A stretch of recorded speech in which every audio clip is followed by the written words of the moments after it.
A more accurate description of periodontal plastic surgery procedures. First of all, why is this necessary?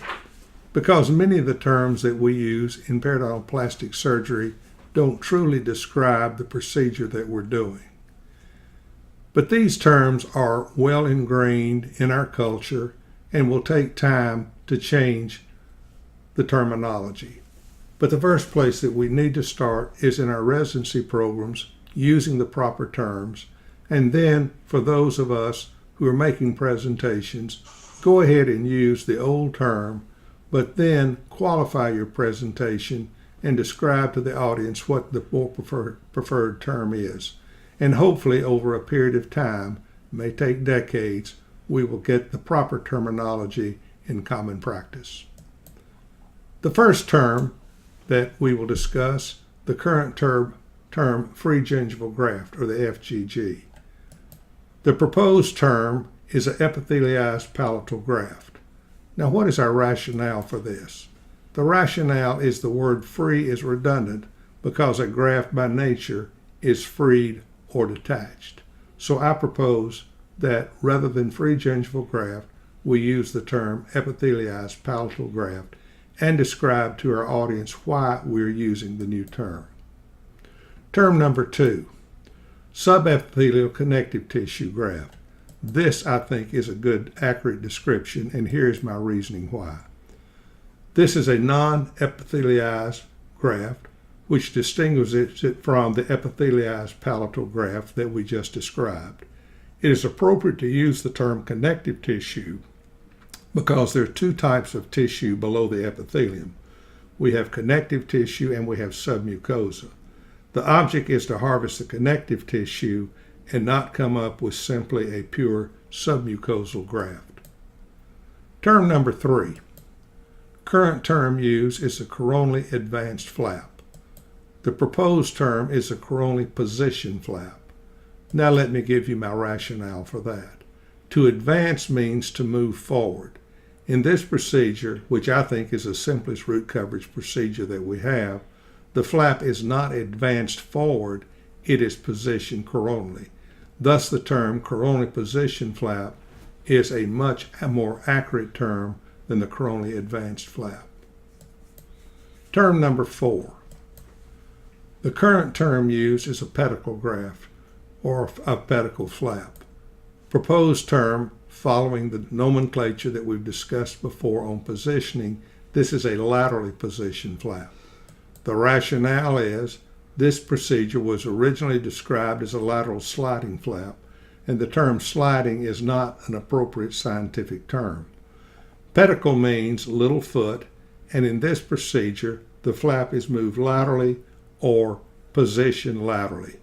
Similarly, a coronally positioned flap is also a pedicle flap, meaning that the little foot is positioned incisally rather than facially.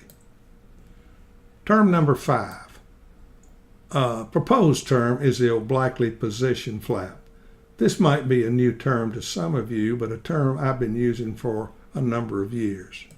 And the rationale for this particular new term is to describe a coronally positioned flap on a maxillary central incisor. In this case, the flap is coronally positioned obliquely so as to not coronally position the frenum. Term number 6.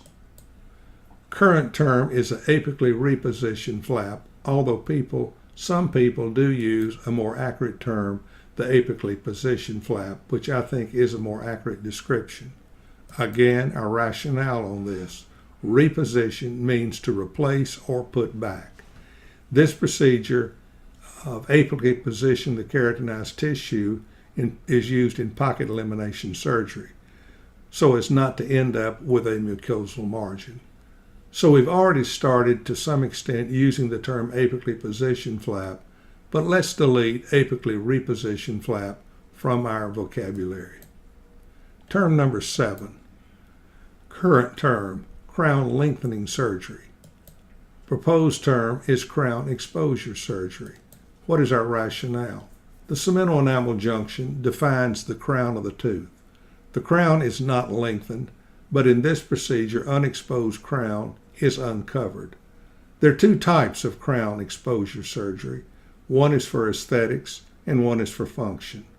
The former is used in treating excessive gingival display or a gummy smile. The latter is a procedure for creating adequate tooth structure for restorative dentistry. And in this latter procedure, often we do need to go apical to the previous cemento-enamel junction to get the ferrule that we want necessary for adequately restoring a tooth. Term number 8, current term, frenectomy. Proposed term, frenal surgery. Well, what's the difference?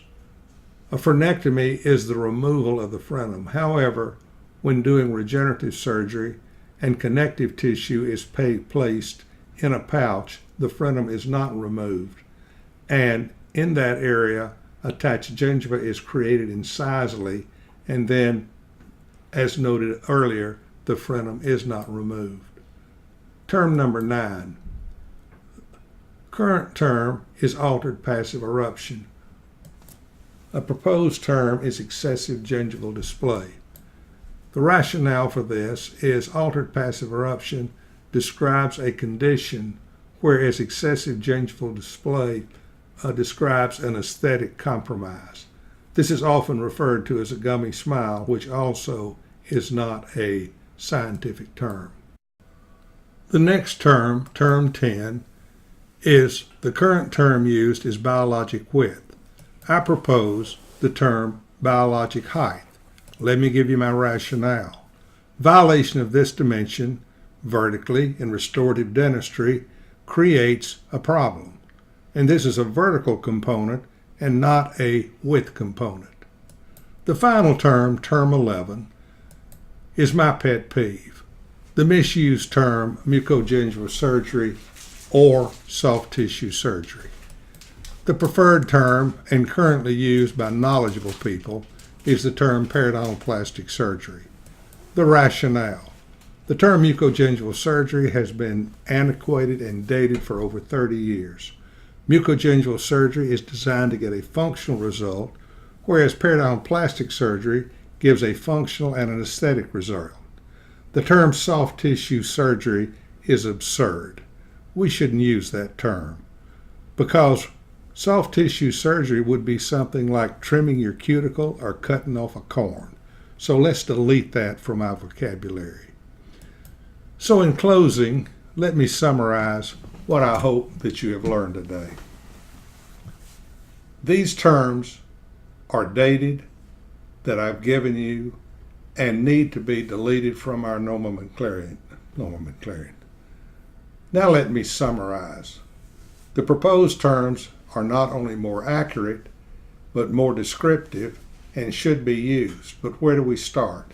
We need to start in our residency programs where the residents use these terms routinely, where they become second nature.